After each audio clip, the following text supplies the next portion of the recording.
Surgical strike के बाद से पक्ष और विपक्ष के आरोप प्रत्यारोप खत्म होने का नाम नहीं ले रहे। विपक्षी अब आरोप लगा रहे हैं कि मोदी सरकार सेना का श्रेय लेने की कोशिश कर रही है। आज रक्षा मंत्री मनोहर पर्रिकर ने जाने अनजाने में विपक्ष के इस आरोप को बल दे दिया।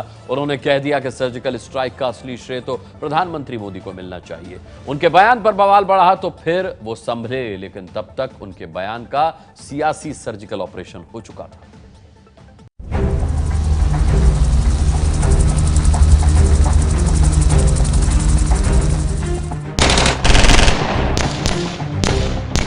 I don't mind sharing credits, including the surgical strikes, with every countryman of this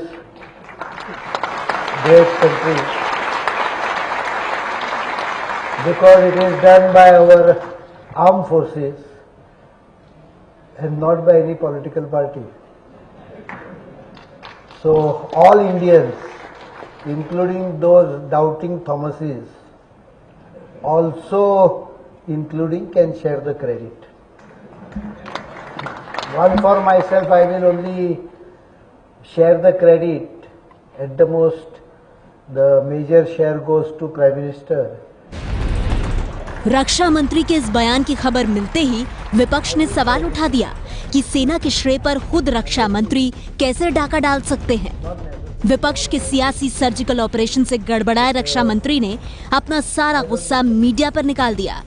If there are media people, they should take my statement as a quote that 127 crores people of this country and Indian armed forces deserves the credit of surgical strike.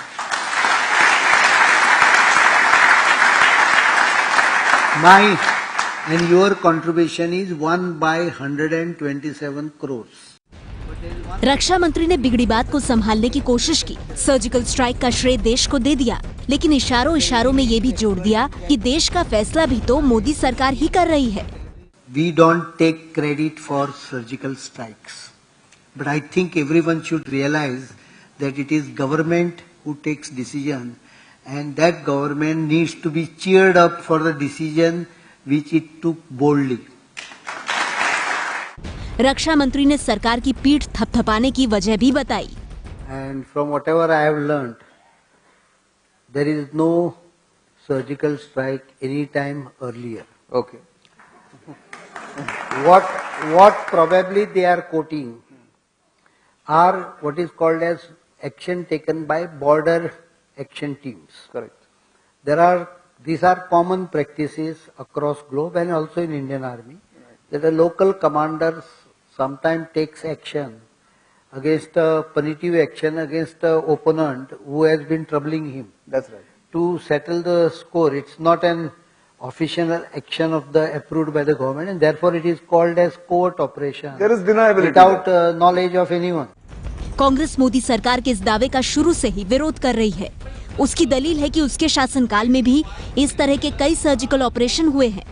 जिम्मेवारी अब प्रधानमंत्री माननीय नरेंद्र मोदी जी की भी है कि वो साहस दिखाएं, आगे आकर वो अपने स्वयं की पीठ थपथपाने और श्रेय की होड़ में अंधे अपने रक्षा मंत्री श्री मनोहर पर्रिकर और भारतीय जनता पार्टी के राष्ट्रीय अध्यक्ष अमित शाह जी पर लगाम लगाएं।